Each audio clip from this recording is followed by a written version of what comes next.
A continuación, Verde 2.0.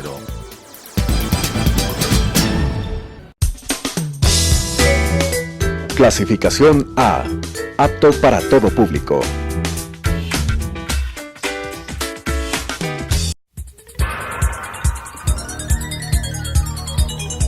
Las opiniones vertidas en este espacio por la producción y dirección del programa son de exclusiva responsabilidad de sus autores y de quienes intervienen en ellos.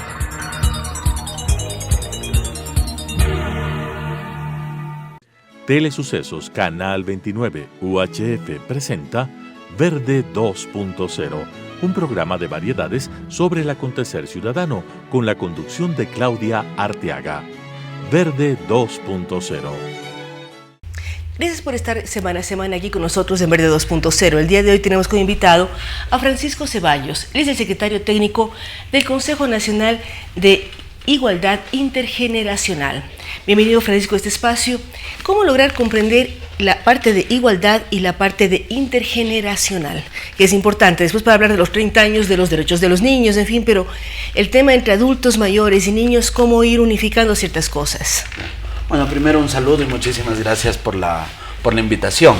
En efecto, parte de las ventajas que tiene este consejo al que represento es que trabaja con los diferentes grupos poblacionales dentro del ciclo de vida, con niños, niñas, adolescentes, con jóvenes y con adultos mayores. Estos son nuestros grupos de atención prioritaria, digamos. Precisamente parte de lo que nos permite es poder tener una suerte de diálogo intergeneracional, porque, digamos, si es que uno mira con perspectiva la política pública, la previsión sobre cuando caiga el bono demográfico 2040, 2050. Es decir, cuando existan menos jóvenes en el país, exactamente. Para quienes no entienden lo que es un bono demográfico. De acuerdo. La única forma de prever ese momento es teniendo políticas ahora. Los sistemas de previsión, los sistemas de seguridad social y demás tienen que pensar que en 30 años ya no vamos a tener tantos jóvenes en el país, y por lo tanto necesitamos sostener los sistemas para que no caiga la seguridad social y la prestación de servicios. Y la Secretaría Técnica se encarga de todo esto. Sí, lo que hace este consejo es, digamos, hace un seguimiento, una evaluación y una definición de política pública precisamente para tomar en cuenta a cada uno de estos grupos poblacionales. Entonces, en este sentido, el tema de la niñez es absolutamente importante, no solo por su etapa de vida en este momento, porque, digamos, necesitamos que los niños, niñas, adolescentes tengan garantía de sus derechos en este momento, sino también pensando en las nuevas generaciones y cómo ellos después en su tiempo de juventud y en su momento de adultos mayores puedan tener como una secuencia en el tratamiento. ¿Y cómo ayudar entre un diálogo entre niños, niñas, adolescentes y el adulto mayor? ¿Cómo generar este diálogo y que las personas de más de 40, porque no son adultos mayores, no los vayan archivando? Y los jóvenes muchas veces se niegan a hablar porque son dos generaciones, dos mundos, dos formas de ver la vida diferente. ¿Cómo lograr un diálogo y más aún con personas de 70, 80 y hasta 90 años que en este momento están en nuestra sociedad? Yo creo que uno de los temas importantes primero es comenzar a oír a cada uno de los grupos. Creo que uno de las lecciones, digamos, que nos da el país es que tenemos que escucharnos más. Necesitamos espacios para participar y que sean reconocidos. Yo trabajo en el tema de jóvenes desde que era joven. Y entonces, ¿cuántos años tiene ahora? Tengo 44. Y desde que era joven, ¿qué significa? Porque ahora se habla que la adolescencia termina de los 30 a los 35. Claro, o sea, bueno, yo comencé con la participación juvenil desde que era adolescente, ¿no? Entonces, me involucré desde el club de periodismo de mi colegio, en el consejo estudiantil y demás. Ahí estuvimos, desde ahí comencé un poco la participación involucrándome con la organización juvenil.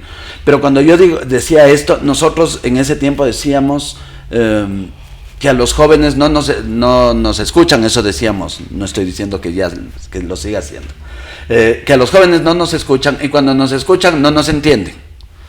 Y ese es un tema para mí importante porque en cada una de las etapas de la vida el consejo está trabajando en los temas de representación y participación. Nosotros estamos constituyendo consejos consultivos de niños, niñas, de adolescentes, de jóvenes y de adultos mayores, precisamente, por un lado, para escuchar las propuestas que tienen, y por otro lado, para presentarles cuáles son las políticas, cuáles son las acciones que se está realizando desde el Estado para recoger su opinión. Por eso son espacios consultivos, porque nosotros presentamos cuáles son las políticas implementadas y vamos... Es decir, usted cuando era joven se quejaba que no les escuchaban, no les entendían. Ahora, ¿usted cree que los jóvenes siguen diciendo lo mismo o tienen espacios en donde le escuchan y, lo más importante, les comprenden? Yo creo que los jóvenes al interior tienen sus propios espacios en donde se escuchan y se entienden. Es la sociedad adulta, adultocéntrica en muchos casos, sobre todo para el caso de los niños, adolescentes y para los jóvenes, que tenemos que aprender a escuchar. Una cosa es que generar grados de confianza, porque la pregunta, además 30 años después de los derechos de los niños, niñas y adolescentes, hace pocos días vino para graduar a la 5ª promoción del Centro de Formación para el Futuro de Fundación Fidal un chico de 14 años, que es el banquero jefe de banco más joven del mundo. Empezó su proyecto a los 7 años, José Alfonso Quizacola, de Perú. Y él lo primero que dice es: adultos, aprendan a escucharnos. Ahora ya me escuchan, pero cuando yo a los 7 años iba a un banco a pedir un crédito, o sea, primero no dejaban casi hacer la cola. O sea, ¿cómo lograr romper eso? Porque igual si va una persona de 70 años y con bastón, en este país y en muchos otros no le dejan ni siquiera sacar tarjeta de crédito. Entonces, ¿cómo lograr que exista este espacio intergeneracional en que aprendamos a escucharnos y aprendamos a apoyarnos conjuntamente? El de 7 o el de 70, el ejemplo es exactamente igual. Claro. Necesitamos generar espacios de confianza. Uno es sujeto de crédito cuando el banco confía en uno, confía que va a pagar y demás. Esos espacios de confianza se los va generando poco a poco y por un lado, teniendo una predisposición, y en este caso los funcionarios públicos necesitamos tener una predisposición especial para escuchar, para validar al otro, al interlocutor. Pero ¿cómo lograr que el funcionario público nos escuche? Y ahí sí ya no importa qué edad. Cualquier persona, vamos a una oficina pública y sentimos que nos ven, nos se digan, nos escuchan.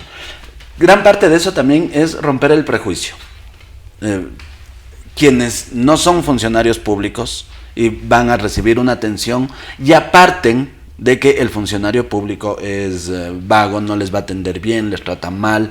Si hasta en un diálogo de paz se habla de que los ministros son vagos, imagínense que va a creer la población. Exactamente. Y por otro lado, entonces, y los funcionarios públicos tenemos que aprender también que no sabemos todo, que podemos siempre escuchar a la gente y que todo lo que estamos haciendo no necesariamente está bien y que podemos mejorar. ¿Cómo generar una cultura de respeto en general en la sociedad ecuatoriana, de entre lo público y lo privado, entre lo privado y los jóvenes? O sea, todo, una cultura de respeto y apreciar al otro. Ese es precisamente uno de los retos de este consejo y que lo mencionaba hace un momento, es como poder tener estos diálogos, este espacio de escucha de cada uno de los grupos y después que estos grupos puedan dialogar entre sí. El que, por ejemplo, de cara a la coyuntura del país, nos aprestamos a discutir la proforma del 2020, estamos abocados a una discusión de la ley de crecimiento económico y la pregunta es, ¿cómo yo, tomando un tema de mejor recaudación de impuestos, yo puedo mejorar el tema social, la inversión para lo social, y cómo dentro de la inversión de lo social yo puedo distribuirla mejor y puedo tener mayor equidad y mayor protección social a cada uno de los grupos? Y saber que si es que en el tema se va a invertir más en educación y quizás menos en otro de los sectores, este es un diálogo que hay que tener entre los diferentes sectores para entender dónde están las prioridades y construir esas prioridades del país. Y que sea prioridades país y no prioridades de determinado grupo o persona. Exactamente. Estamos hablando de 30 años de la Declaración de los Derechos de los Niños, Niñas y Adolescentes. ¿Cómo enseñar más? ¿Cómo lograr además que los niños, niñas y adolescentes entiendan que tienen derecho, pero que también entiendan que tienen deberes? Bueno, tenemos un encuentro a propósito de los 30 años la próxima semana, el día 20 los niños están viniendo, nosotros hemos hecho un proceso de consulta a 80,000 niños, vamos a ampliar este proceso de consulta permanentemente, vamos a tener una reunión de las 5 funciones del Estado en donde van a tomar decisiones para garantizar los derechos de los niños y los niños que vienen a este encuentro van a ser representados, 140 niños de todo el país vienen. ¿Dónde va a llevarse a cabo el encuentro? Esto, primero vamos a tener un encuentro en la Presidencia de la República con las 5 funciones del Estado, es una reunión del Pleno del Consejo Nacional de Igualdad Intergeneracional, en donde vamos a promover, digamos, una de las resoluciones es la construcción de la Política Nacional de Niñez de manera participativa con los propios niños, las organizaciones que trabajan por niñez, y vamos a tener un encuentro también en la Asamblea Nacional en donde los niños, niñas, adolescentes van a sesionar en la Asamblea Nacional. Esto lo vamos a hacer recogiendo y teniendo un trabajo de diálogo con los propios niños, con las voces desde ellos, en la que precisamente hay este diálogo en cuáles son las responsabilidades y cuáles son los derechos que cada uno de los ciudadanos tiene que cumplir. Es una suerte de los niños, las niñas, los adolescentes tienen un derecho a participar y tienen un deber de construir, y precisamente el diálogo permite... Es fundamental. Ahora, de la encuesta que usted menciona, que se ha hecho 80,000 niños y niñas, ¿qué puntos ellos rescatan? ¿Qué sienten que es importante se ha tomado en las políticas para niños y niñas en el Ecuador? Hay muchos temas, digamos, infinidad. Ellos lo que nos dicen es no hay un derecho más importante que otro, y eso es lo que dice también la doctrina de los derechos humanos. No, eso dice la Declaración de Derechos Humanos de hace ¿cuántos años en las Naciones Unidas? Son sus palabras en los que dicen: es tan importante mi derecho al juego como mi derecho a la educación, es tan importante mi derecho a la salud como... Pero ¿cuáles son algunos de los temas que ellos relievan? El cuidado. Ellos quieren sentirse cuidados. Y dentro del cuidado estoy hablando que hay un problema desde dentro de la familia hasta con los centros de acogimiento o el propio cuidado que pueden tener en el sistema educativo, por ejemplo. Entonces, ellos nos dicen el cuidado, la protección, la seguridad en los diferentes espacios en donde ellos están. El derecho a la familia para ellos es absolutamente importante. Y sus libertades, ¿no? La libertad de expresión, la libertad de organización.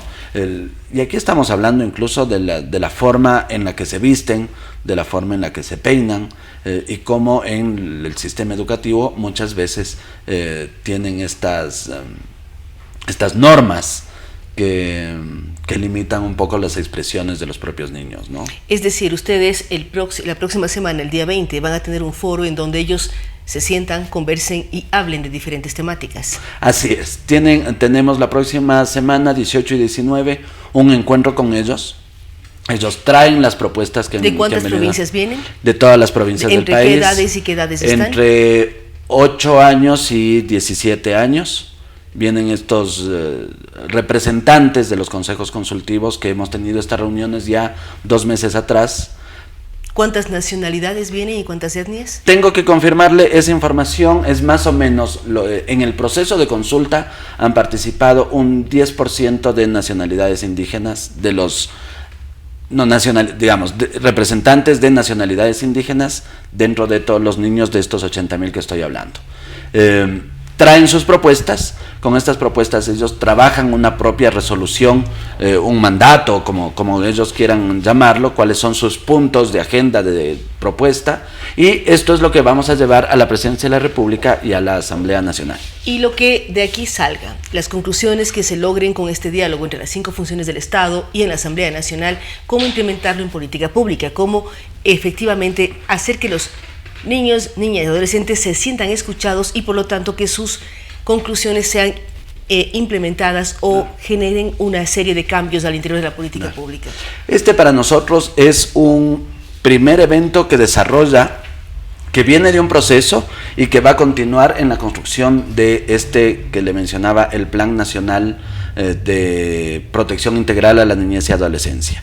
Esperamos nosotros que el presidente pueda, digamos, disponernos a la función ejecutiva, a la construcción de este plan hasta marzo, porque nosotros vamos a tener este periodo entre noviembre y marzo de celebración de los 30 años de la Convención, por una razón importante. El mundo tomó una decisión el 20 de noviembre de la Convención sobre los Derechos del Niño. En marzo, Ecuador fue el primer país de Latinoamérica y el tercer país en el mundo que ratificó la Convención. ¿En marzo de qué año estamos hablando? 90. Del 90. Entonces, desde el 20 de noviembre al 23 de marzo, nosotros vamos a tener este tiempo de conmemoración de los 30 años, desde cuando el mundo decidió el tema de los derechos de los niños hasta cuando el Ecuador ratificó. Y este tiempo es el que nosotros vamos a tener para la construcción de los aportes que vamos a realizar a la reforma integral del Código de Niñez y Adolescencia, fortalecer el sistema nacional descentralizado de protección integral a la niñez. Y si se hace un análisis, Francisco, entre 1990 y 91, específicamente que en marzo el Ecuador suscribió el acuerdo, y el 2020, que va a ser en marzo del 2020 el tema. ¿Cómo analizar en qué hemos avanzado y qué pendientes tenemos del Ecuador en los temas de niñez, de adolescencia, de inclusión y del diálogo intergeneracional que usted menciona? Así es, tenemos varios avances. Uno de ellos es el país finalmente cuenta con una institucionalidad para responder al tema de la niñez. Es decir, usted lo está diciendo como una afirmación, cuenta con eso. Sí, cuenta con una institucionalidad que siempre es necesario mejorar. Hay que fortalecer el sistema articulado donde las diferentes instituciones trabajan para la protección de la niñez, sin duda alguna, pero cuenta con instancias. Una de ellas es el Consejo al que yo represento, el propio Ministerio de Inclusión Económica y Social. Digamos, hay una institucionalidad que puede responder y que debe responder a la niñez. Otro de los temas importantes, hemos mejorado muchísimo en estos 30 años los índices de mortalidad infantil, y aquí me refiero desde la mortalidad neonatal, que era, ahí hemos mejorado 40 puntos, es decir, ahora hay menos niños que antes de nacer se morían, ahora hay menos esta situación. Hay una mejor atención a la mujer para el parto y para la concepción, desde la concepción. Hay una atención mucho mejor. Por ejemplo, hemos bajado las enfermedades respiratorias de los niños en los primeros meses de vida. Todo lo que es la morbi-mortalidad en el primer año, hasta los 3 años, hasta los 5 años. Todos esos datos hemos mejorado, hemos ido mejorando muchísimo. Usted habla de un 40%, habría que analizar en cada caso cuánto y cómo. Exacto. Pero el sentir de los niños y el sentir de los adolescentes, ¿es mejor o ahora reclaman más? Yo creo que depende en cada momento. Sin duda alguna, los niños ahora tienen muchos más espacios de participación, desde en sus propios colegios, los gobiernos estudiantiles y demás. Siempre se debe y se puede mejorar. Siempre hay que estar, por eso tener un espacio de escucha permanente para saber cómo mejoran las dinámicas en el sistema educativo y demás. Siempre hay nuevas metodologías que uno puede aplicar, y ellos siempre van a tener nuevas demandas porque depende del momento en el que están. Pero en estos datos gruesos, inmunizaciones o vacunación, en los temas de desnutrición, que también tenemos retos ahí importantes para el país, los temas de embarazo adolescente, tenemos todavía retos. A través de una mejor escucha con ellos podemos mejorar estos programas y estas apuestas que tiene que hacer el país, que no solo tiene que ver con lo que hace el Estado, con lo que hace el gobierno, sino también con lo que hacen los medios de comunicación. Mejores canales de diálogo, no solamente que nosotros escuchemos a los niños, sino que los niños aprendan a escucharnos también. Es de lado y lado. Ahora, ¿cómo involucrarse? ¿Qué tipo de espacios se están generando para que las personas que trabajamos con niños, niñas y adolescentes podamos tener una conexión con el consejo que usted lidera? Claro, bueno, la primera es, nosotros estamos realizando lo que llamamos nosotros consejos consultivos, que es el espacio en donde se reúnen diferentes representantes de niños, de adolescentes, de jóvenes y de adultos mayores que puedan participar de estas reuniones. Nosotros a través de nuestra página web, que es igualdad.gov.es, podemos, ahí tienen la información permanente de las reuniones que estamos realizando. Institucionalmente nos pueden también contactar para poderles dar información más detallada, y siempre la invitación permanente a... yo decía, justo ayer tenía una reunión con el Movimiento por la Niñez, la Adolescencia y la Juventud, y yo les decía, tenemos que darle una buena utilización al consejo al que yo represento.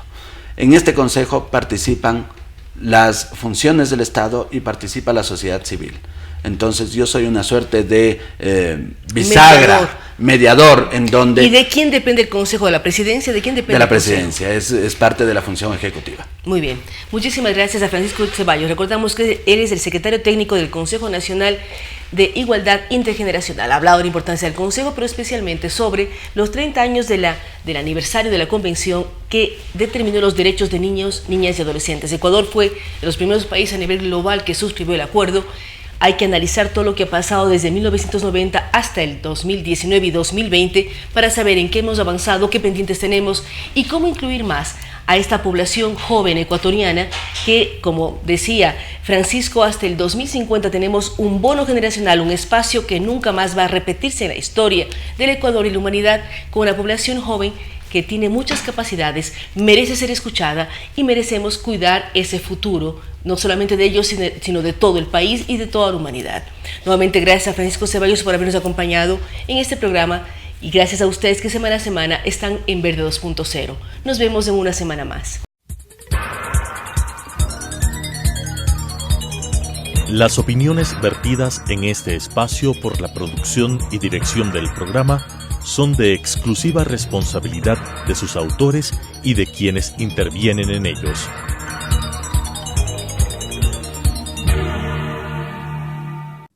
Telesucesos Canal 29 UHF presentó